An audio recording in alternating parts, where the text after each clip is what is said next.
Felipe. Quem é o Felipe? Felipe Carreira estava aqui, mas ele se ausentou. Então, Rafael Mota, com a palavra, depois eu passo para Vossa Excelência. Bom, primeiro eu queria saudar aí a mesa, em nome do deputado Julian Lemos, ali da nossa querida Paraíba, vizinho ao nosso estado do Rio Grande do Norte. Essa temática, deputado Julian, eu acho uma temática que tem que ser cada vez mais discutida aqui na Câmara dos Deputados. Nós tivemos na outra legislatura a criação de uma CPI que tratava exatamente sobre os crimes cibernéticos, presidida pela deputada Mariana Carvalho, qual eu tinha subrelatoria da questão da pedofilia. Então, foi um momento que eu acho que a Câmara debateu muito esse assunto da CPI de crimes cibernéticos, e a gente se debruçou dentro mesmo do que existe de criminalidade que é cometida no ambiente virtual. Primeiro, a gente tem que deixar claro que o que é crime no ambiente real também é crime no ambiente virtual. Eu costumo comparar a vida real e a internet como uma cidade. São duas cidades, onde você tem comércio, você tem relacionamentos humanos, você tem ideologias partidárias, político-partidárias, só que na internet é como se a cidade ela tivesse numa névoa, que você não consegue identificar a pessoa que está ao seu lado. Só que tudo que existe de crimes que são feitos e cometidos no ambiente real também são crimes no ambiente virtual. A internet, o advento da internet é uma ferramenta fantástica de obtenção de conhecimento, de relacionamentos humanos, de comércio. Só que existe, assim como em qualquer prática humana, pessoas que se utilizam desse ambiente para cometimento de crimes. E a nossa CPI de crime cibernético teve uma atuação muito interessante. Nós fizemos muitas audiências públicas com convidados de autoridades policiais, Ministério Público, a promotora que está aqui. Também nós tivemos a participação da Justiça. A SaferNet contribuiu e muito junto com o Comitê Gestor da Internet, que foram fundamentais para que a gente pudesse ter um funcionamento pleno da nossa CPI.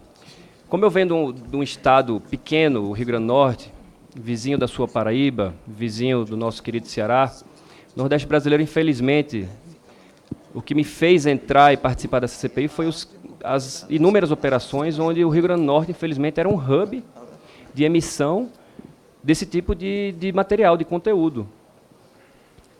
Praticamente todas as operações, assim como a Luz da Infância, todas as operações que eram descobertas pela Polícia Federal tinham ramificações no Rio Grande do Norte. Talvez pelo ambiente de vulnerabilidade social que essas vítimas se encontravam. E isso me levou a participar realmente dessa CPI.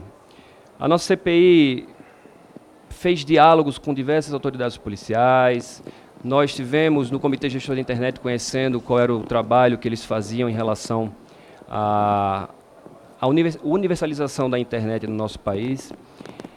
E nós vivemos num ambiente onde, infelizmente, existe um submundo do crime que é feito no ambiente virtual.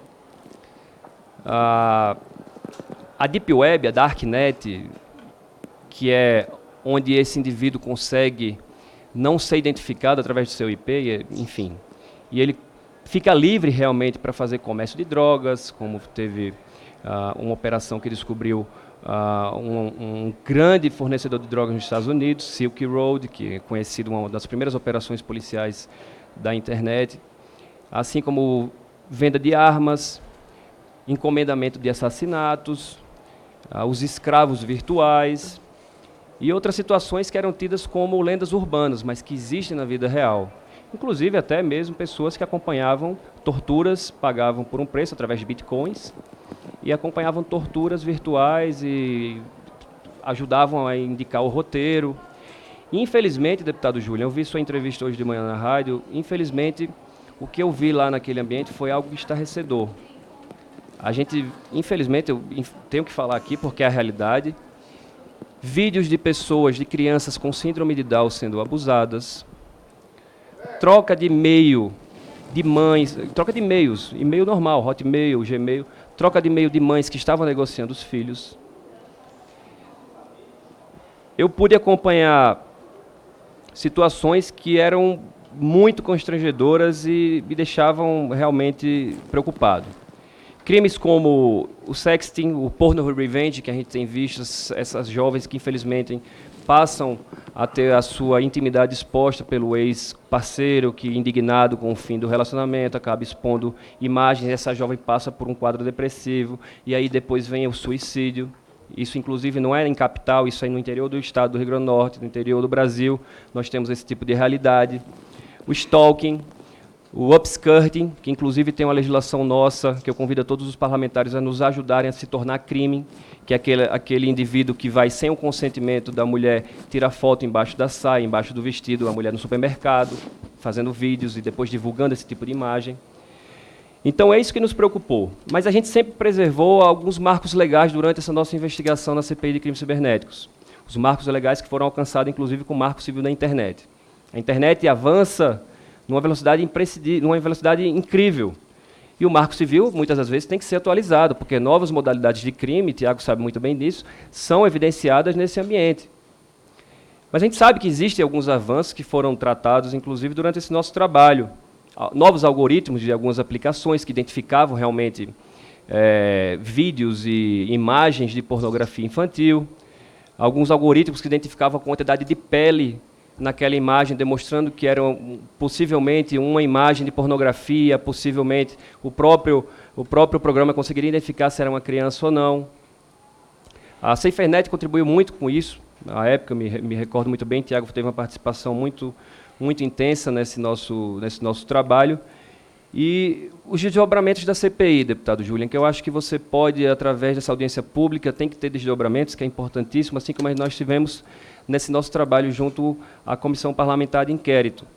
Nós tivemos algumas legislações que tiveram que ser atualizadas, obviamente, sempre preservando algo que é importante, que é a liberdade de expressão, mas pornografia infantil, abuso de criança, não é liberdade de expressão, não é liberdade de expressão. Sites que têm uma atividade principalmente para venda de drogas, venda de armas, ou então propriamente a divulgação desse tipo de conteúdo de crianças em situações de abuso, não é liberdade de expressão.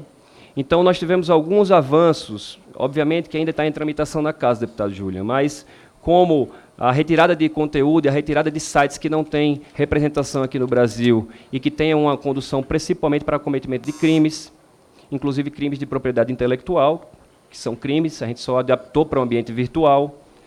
A questão do termo de compromisso que alguns aplicativos e aplicações tiveram conosco na CPI para ajudar a identificar esses criminosos, que é importantíssimo. Se não houver uma cooperação dessas aplicações, desses apps que ajudem realmente a identificar o criminoso, fica muito difícil para a polícia, porque tem um quadro funcional muito restrito, são poucas delegacias, como a gente bem viu aqui, em relação à investigação desse tipo de crime, e o crime avança numa velocidade incrível. E a gente está sempre correndo com um trem muito lá na frente, a gente correndo atrás.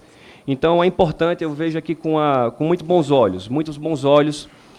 Lembrando que também houve, à época, um certo desconforto em relação ao bloqueio de algumas aplicações, mas deixamos as aplicações, principalmente os aplicativos de mensagens pessoais de fora, para evitar qualquer tipo de bloqueio, como, por exemplo, o WhatsApp, que já passou por diversas vezes alguns bloqueios. Então, deputado Júlio, a gente deixa à disposição o nosso relatório que foi feito junto com a CPI de crime cibernético. Mais uma vez, a gente deixar muito claramente aqui, importante a gente deixar os pais, que são fundamentais, professores e familiares, que dialoguem com seus filhos, saibam onde eles estão inseridos. Eu me lembro que, à época, eu entrava viu, deputado? Eu entrava num site desse, de vídeos, que não vou citar aqui o nome, colocar colegial dançando. O que aparecia era uma série de vídeos estimulando aquele pedófilo a ter realmente cada vez mais essa sua sensação de impulso, né, de cometimento desse crime. Então, eram sites que qualquer um podia acessar. Então, lembrar os nossos filhos, os nossos irmãos, que atrás daquela pessoa que se identifica como um coleguinha de outra escola, que tem 12, 13 anos, 9 anos, pode ter, sim, uma pessoa que tenha um empenho ou então uma busca de cometimento de crime. Inclusive, existe até um teste que foi feito nos Estados Unidos, onde um fake é criado, começa a dialogar com a criança, combina com a criança de brincar no parque, simplesmente sequestra a criança, coloca numa van e, de repente, abre a porta da van e está os pais lá, e os pais veem que aquela situação é real.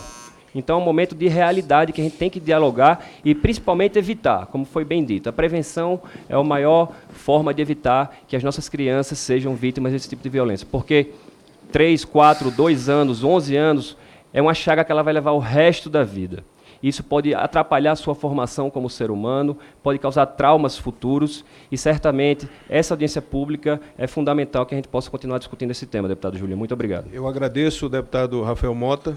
É uma forma de condenar a pessoa dentro do próprio corpo. Eu quero agradecer aqui, de pronto, mais uma vez, já vai começar a correria de votações. Deputado Rafael Mota,